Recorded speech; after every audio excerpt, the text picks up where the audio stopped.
Well, my reader is not here this morning, so it is in Philippians chapter 4, verse 8, and we will get to that here in a little bit. Those last two songs about took the breath out of me here, so I gotta catch my breath.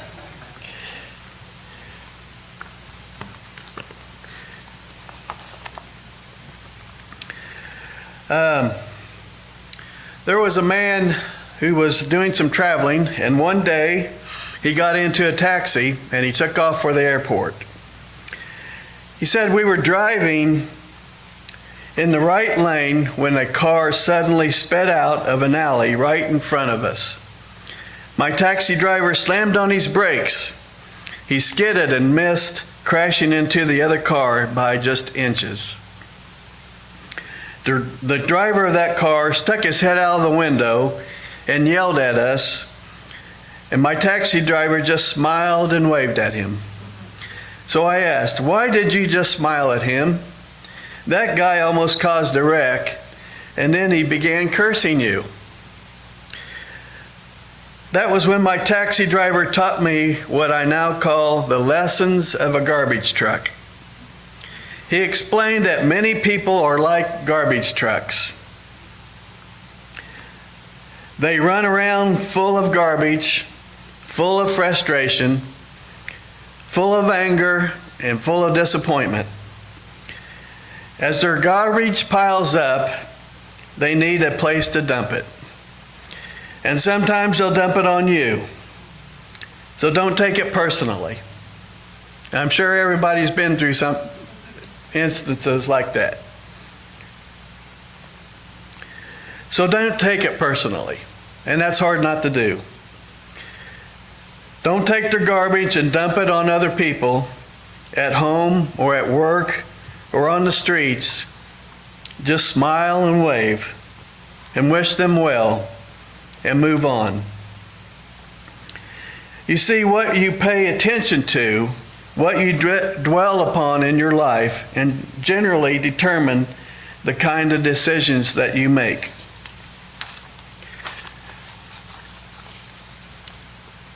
Ella Wilcox once wrote, "One ship sails east and another sails west, with the same winds that blow.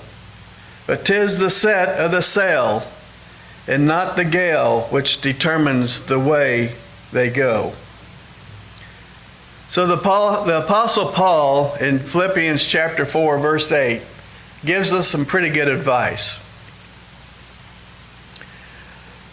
He says, "Finally, brothers, whatever is true, whatever is noble, whatever is right, whatever is pure, whatever is lovely, whatever is admirable, if anything is excellent or praiseworthy, think about such things."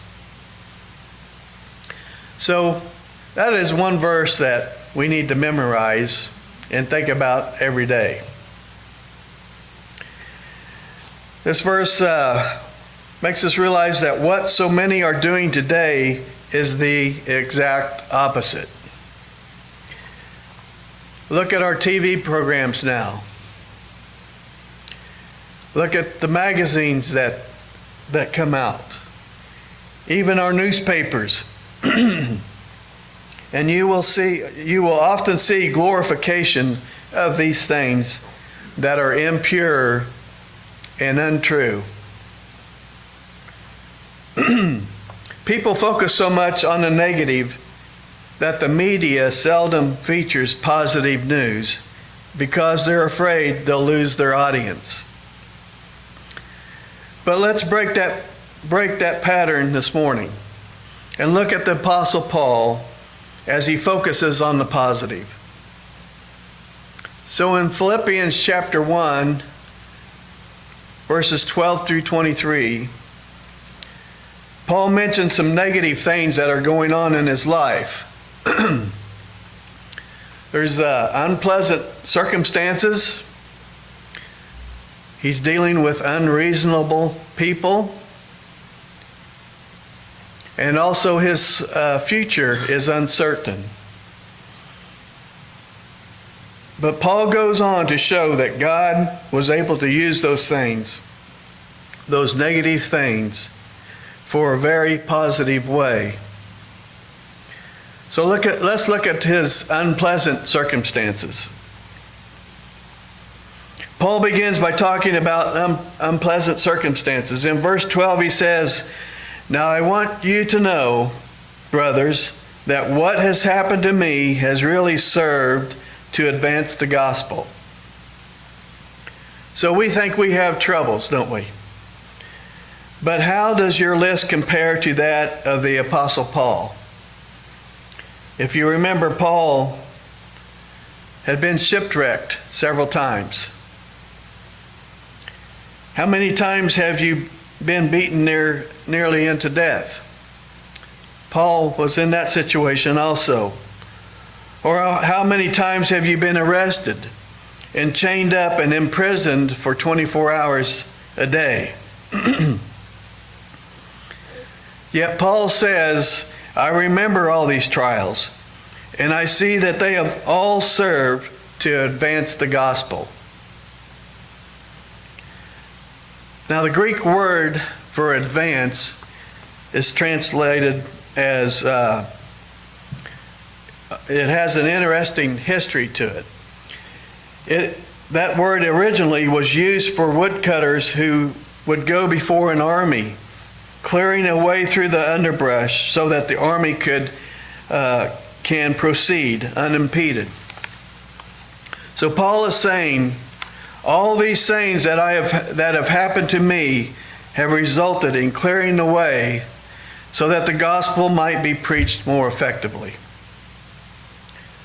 In verse 13 he says, "As a result, it has become clear throughout the whole palace guard and to everyone else that I am in chains for Christ." So here is the situation. For 24 hours a day, Paul is chained to a Roman soldier. Each soldier was serving a 6-hour shift. So every 6 hours, a new soldier comes in and chains himself to Paul. The soldier was doing his duty, making sure the prisoner couldn't escape. But Paul saw this as a wonderful opportunity to tell the soldier about Jesus Christ. Thinking of being in that situation, I wonder if we would do the same thing. Hopefully we would. There was no way that soldier could escape. And it worked. For in the 4th chapter of Philippians, verses 22, Paul writes, "All the saints send you greetings, especially those who belong to Caesar's household." So he converted many by being chained to Roman soldiers, to the guards.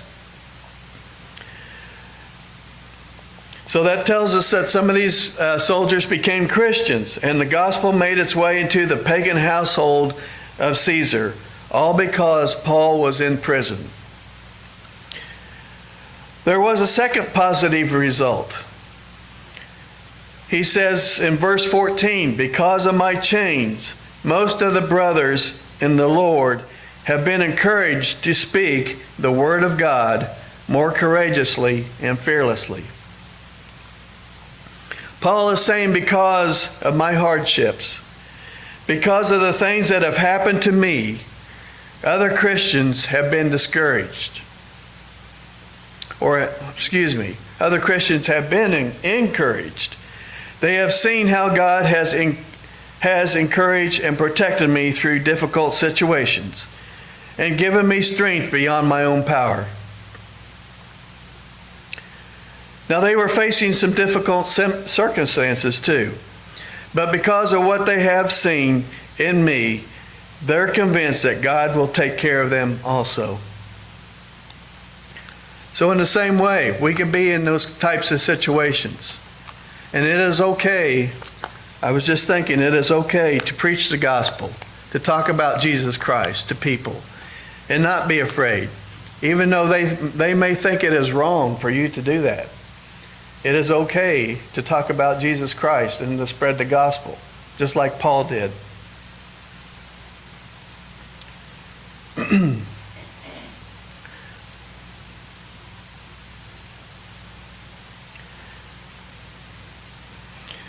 There was a book entitled See You at the Top, or See You at the House, which was written by Bob Benson.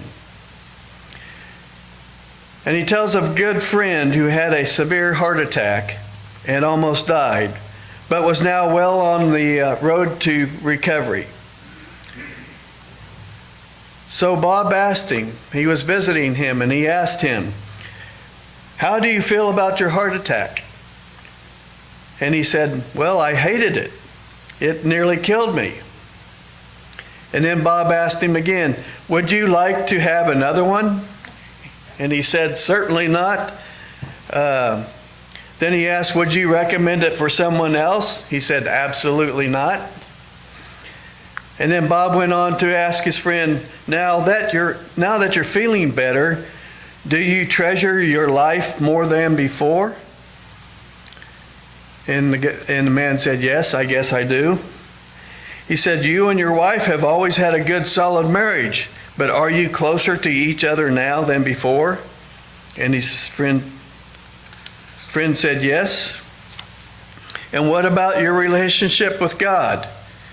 Has that changed since your heart attack?" He said, "Yes, I feel a whole lot closer to God now than I ever did before."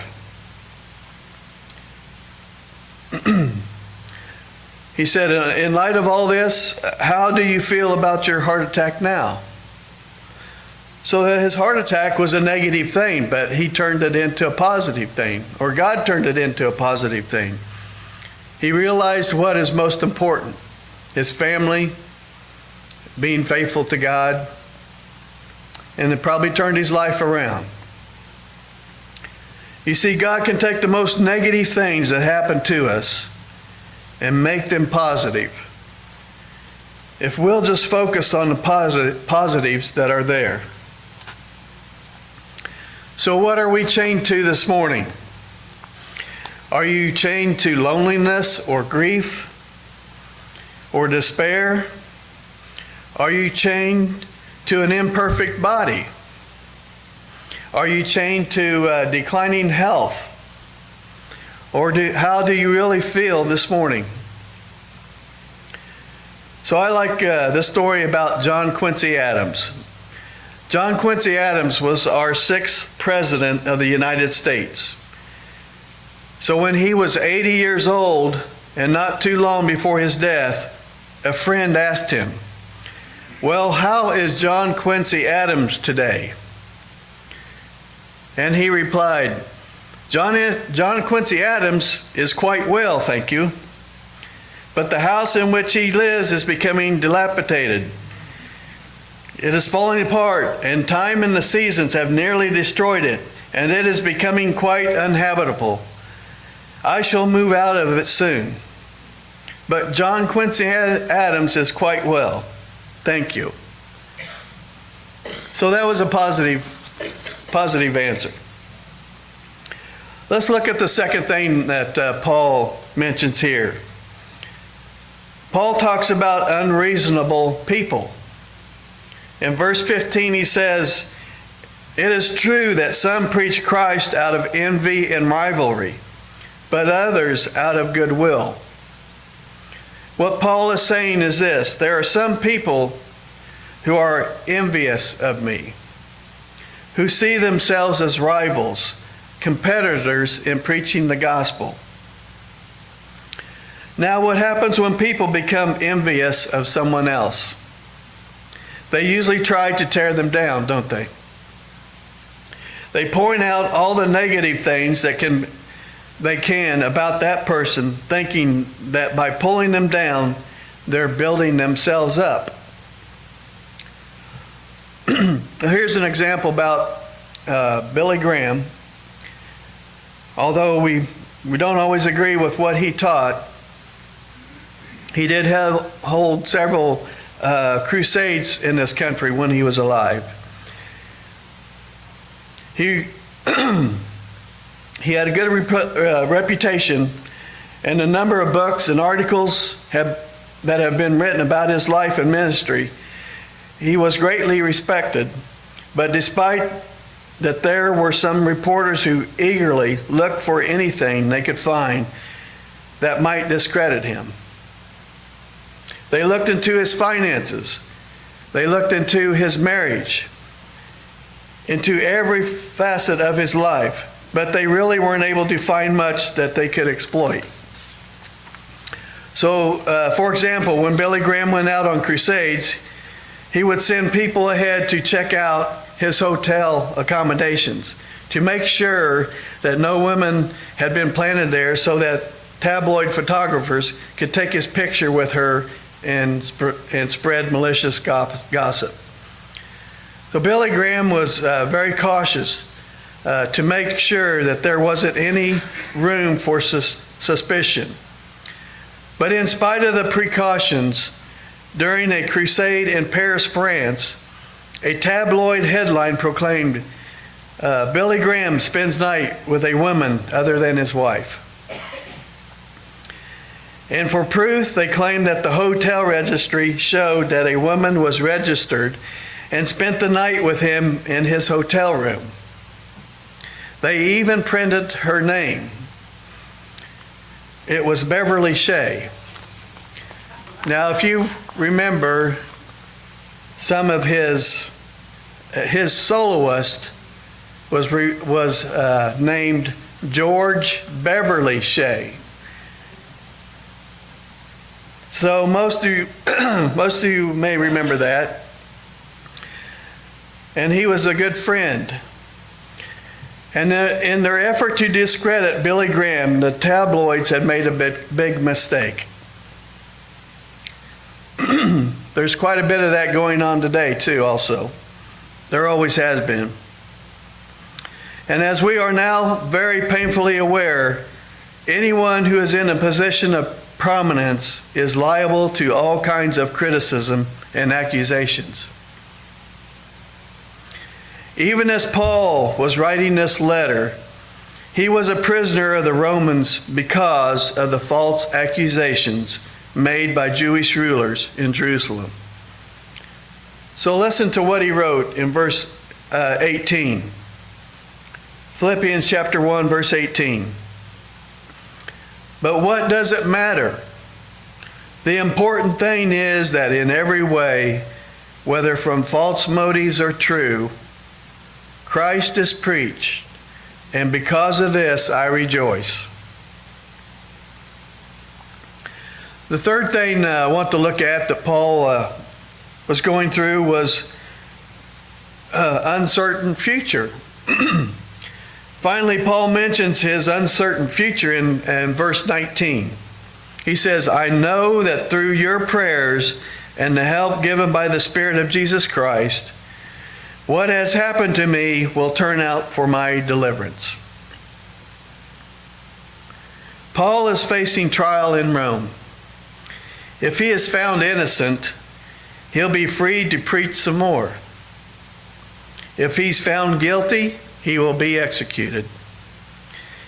He knew he was either going to live or he was going to die, depending upon the results of his trial. So he writes in verse 20, "I eagerly expect and hope that I will in no way be ashamed, but will have sufficient courage so that now, as always, Christ will be exalted in my body, whether by life or by death." So do we hear what he's saying here?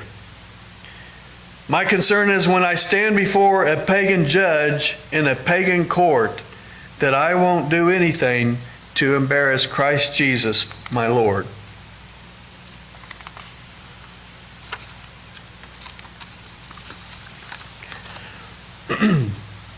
He goes on to say, "I pray that I will have enough courage to stand up in their midst, and that by what I say and do, Jesus Christ will be exalted. Whether I live or whether I die doesn't matter. All I want to do is exalt Jesus. In verse 21, he says, and this is a familiar verse, for you may have memorized it at one time or another. For to me, to live is Christ, and to die is gain. The Living Bible paraphrases it this way. To me, living means opportunity for Christ, and dying, well, that's even better. So in verse 22 and 23, Paul says, if I'm going to live on in the body, this will mean fruitful labor for me. Yet what shall I choose? I do not know. I am torn between the two. I desire to depart and be with Christ, which is better by far. There was a great preacher one time that lived to be 90 years old. On his deathbed, as family and friends gathered around him, they saw the agony and the pain he was experiencing. But all of a sudden, everything changed. And a look of peace and a smile came upon his face, and his eyes opened. And he lifted up his hands and said, I see it. I see it. Do you see it? It's so beautiful. And then he passed away. That's why Paul could say, for to me to live is Christ, and to die is gain. Kenneth Dodge tells about an 8-year-old boy named Frank. Frank had a date with his father to go fishing on Saturday. They were going to fish the whole day. On Friday night, he had everything laid out. He was ready to go. But Saturday morning, he awoke to discover that it was raining cats and dogs, and they couldn't go fishing. So 8-year-old Frank grumbled and griped all morning long. He kicked the furniture and the dog. Nothing was going right. Why does it have to rain today? He said. So his father tried to explain to him that the farmers needed the rain. But that didn't satisfy Frank. But why does it have to rain today? He said. So about noon, the clouds broke and the sun come out. His dad said, well, we can't go fishing all day, but at least we can fish this afternoon. So let's go. So they went to the lake. They fished all afternoon and caught more fish than they ever caught before. Their baskets were full and they had a wonderful time together. They came home and the mom cooked the fish for supper. And as they sat down to eat, Frank's dad looked at him and asked, Frank, would you ask the blessing? So 8-year-old Frank prayed this prayer. God, if I sounded a little grumpier earlier today, it was because I couldn't see far enough ahead. So sometimes that's the problem. We get so caught up in the circumstances and people and things that surround us that we just can't see far enough ahead. But when we take time to look and listen, we'll begin to focus more and more on the positive. Because in Christ we have a wonderful future. It may seem uncertain right now, but one day we'll see Him face to face and be with Him for all of eternity.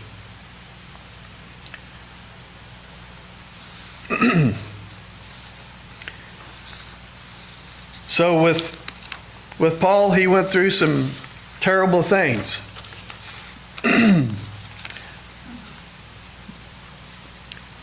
But he talks about these negative things, his unpleasant circumstances, dealing with unreasonable people. He was uncertain about his future. And we all go through the same things that he did. But Paul shows that God was able to use those negative things in a very positive way.